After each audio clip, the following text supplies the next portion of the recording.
What's good, everybody? It's your boy, the Brainless Trader, and we back with another one. So I'm gonna start kind of posting on TradingView a little bit, but right now I'm using the recording feature from TradingView, and I also got my camera on now, so y'all can see that I'm in the office. Got here early so I could give y'all some game. So today, what we're gonna do is we're going over how ICT determines his higher time frame bias and takes that higher time frame bias and then puts it into a lower time frame bias to execute, right? So he takes that higher time frame and uses that same, overall bias to then look for trades in the lower time frame. So we're going to kind of walk through how I feel like he's taught me to do it, just being a mentorship student, and how I feel like y'all can benefit from a lot of the videos he's been already putting out. He's kind of explained this, but I'm just going to go through how I do it, right? So first and foremost, we kind of got this to kind of guide us. When you're finding the higher time frame bias, or you're trying to determine your bias, number one thing is the overarching question of where is price likely to go? Like, what is the path of least resistance? That's what ICT talks about the most.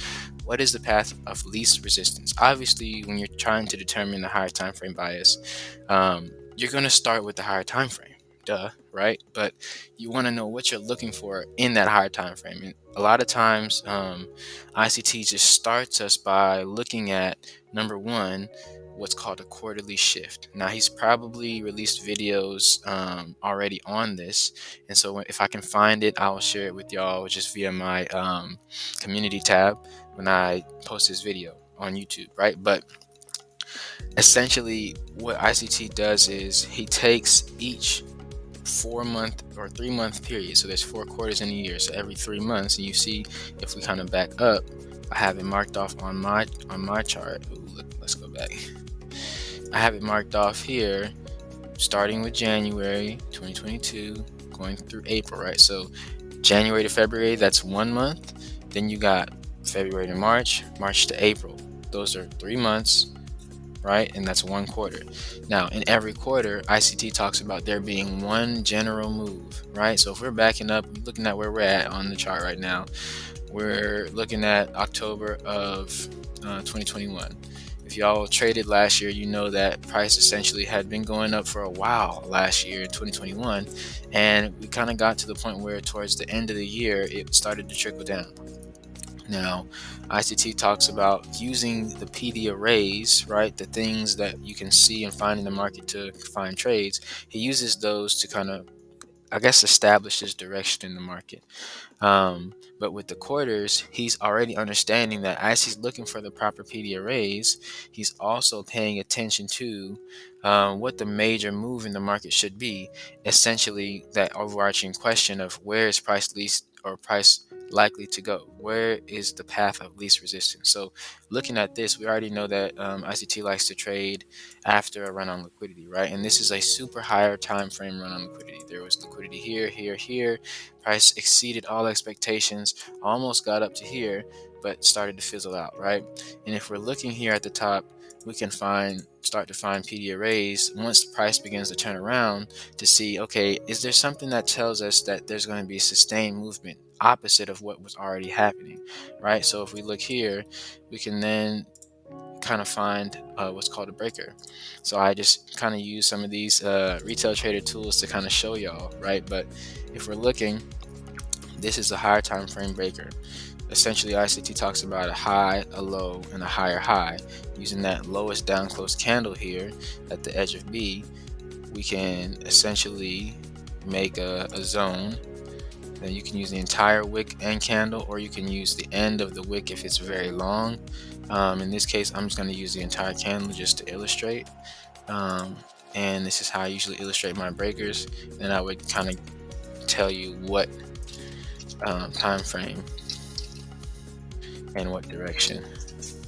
So boom, we have a breaker, and then as you see, price respected that breaker, and there's also a fair value gap across from the breaker, right? You see that gap in the wicks in the both candles right here that ICT talks about, that we've also identified, right? So right off the bat, you see price having traded through the breaker, and this fair value gap is really what activates a breaker on a higher time frame or a lower time frame. If you don't have a fair value gap across from the breaker zone, it might not be as strong of a breaker. Maybe it still work, but it may not be as strong of a breaker. And usually I try not to take it. Sometimes my greed gets in the way, but I try my best not to take it.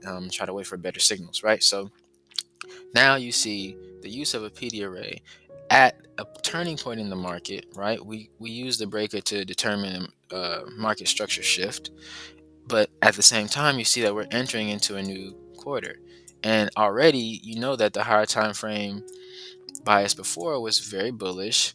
Now that you have a breaker that has been respected, you can look at that as a potential market structure shift, but now you're looking to see, all right, what's going to happen next? Is price going to attack the most recent lows? And as you see, it began to do so.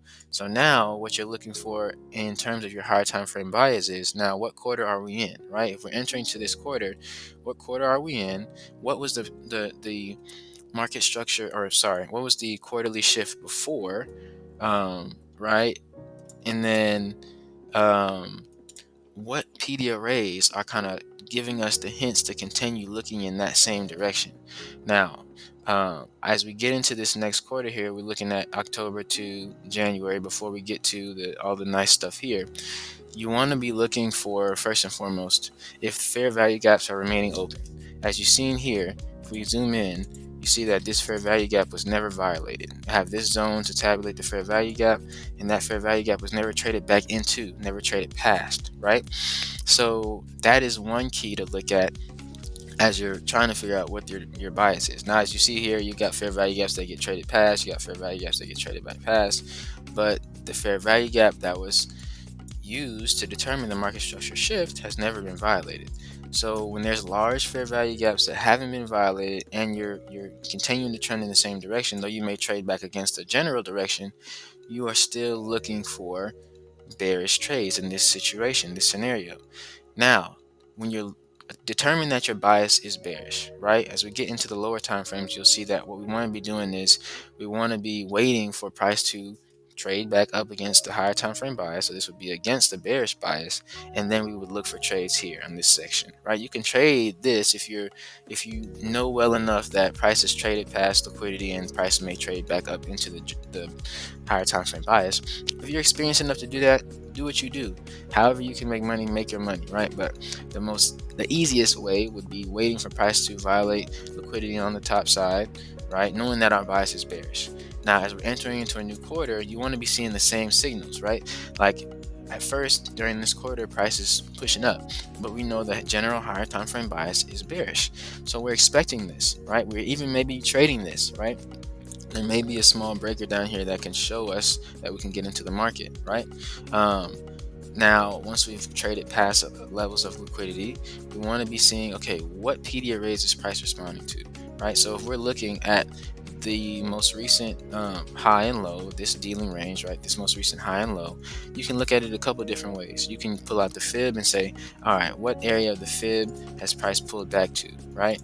It's pulled back to the 79%. It didn't pull back all the way through this general range. This would be established as a premium in a bearish market, right? After prices ran out liquidity, this would be a premium. If we're getting a premium in a bearish market, you would know that we're looking for sells, right, on this side of the trend, I guess you could say, on this side of price. Now, you can look at it that way, or you can say, well, what order blocks, what other PD arrays were present? So let's find an order block. This most recent dealing range, if we're looking at this in response to what price has already pulled back up into this range, we can look at this highest up close candle here, this order block. And I like to make my order blocks orange just so I know what I'm looking at. So boom, you got an order block that price traded back up into, and even here you see price traded back up into it. Yes, it wicked past, but it never closed past this order block here, and still price responds to that same order block. So that, in conjunction with using that fib, that's two confluence to tell you that, okay, when price traded back up into this area, mind you, we are on the daily, so you're going to have to kind of get down into the nitty gritty to see where you're going to get into trades, right? But you have two confluences that tell you, all right, I am still looking bearish, right? So now, as we're looking, we've confirmed essentially that we're still looking bearish. And if you continue to see those signals that I can show you now, remember when I showed you before, this higher time frame breaker. Now look, after we've determined that, okay, we're going to be looking bearish, price didn't trade past this order block, price has now entered a premium, right? Now let's look into this section. What do we have? We have a high, low, higher high. What is that? Breaker. So it's just these things, they show up in the market multiple different ways, and it's continuous. So the same way that I told you that a breaker is activated by a fair value gap, here look, we have a fair value gap across from that breaker, and we have that breaker zone here. We could do the bottom of the wick, or we could do the entire breaker zone. The bottom of the wick seems kind of nice here, only because it's kind of in alignment with this fair value gap. So you probably wouldn't want to take anything above that fair value gap. Like, say for instance, if price like traded past the fair value gap and the edge of this breaker zone, and I can just move this to show. Oh, actually, I can't move that. Can I move it? Yeah, I can move it. So, high, low, higher, high breaker. I got my stuff here to show you where the breaker is. If it were me looking at this, I would just be hoping that price didn't trade past this fair value gap. If it did, I wouldn't be getting in it, right? But as you see, price didn't trade past it, and so then you have continued movement to the downside. You would have been trying to get into trades right here as price traded back into that breaker zone, right? So this is how easy it is to look at the higher time frame and determine, now what am I going to do lower time frame wise, right? And that, together with the quarterly shift idea, you're saying, okay, I already know I'm bearish. I know that price is going to pull back up into this dealing zone, right? It's going to run against the higher time frame bias for a while. If I determine that I'm going bearish still, now, right, I'm looking for a quarterly shift that's going to be attacking the lows. You're going to look for a quarterly shift that is in line with the higher time frame bias, right? So knowing all that, you're going into the market with so much information, you should be able to keep yourself out of bad trades. And if you're just looking, like for me personally, I just try to look for the trades are in the same direction of the higher time frame bias. Yes, I can trade counter trend if I see a perfect setup, but otherwise I don't want to trade counter trend, because it's kind of a waste of my time if I can determine that there's a lower time frame setup that's a little bit better, right? So as you go into the next quarter, you see that price violated these lows, continue to violate previous lows over here, and what happens again? The next quarter starts, price is already trading back up into PD arrays from the previous quarter, and so we just do it all over again. So I won't go over all that again, but that's just like a clean look for you at how you would look at the higher time frame bias, right? You're seeing the same signals. Price traded up into this fair value gap, didn't pass it. Now you've established a higher time frame order block. That's 1, 2, 3 candles.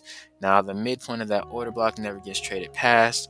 Now what are we looking for again? We're looking for price to vigorously trade away from that zone in the direction of the higher time frame bias, in the direction of what we would anticipate to be the quarterly shift, which, if we already know price is not going to go above here, is respecting PD arrays on the upside, we're looking to the downside.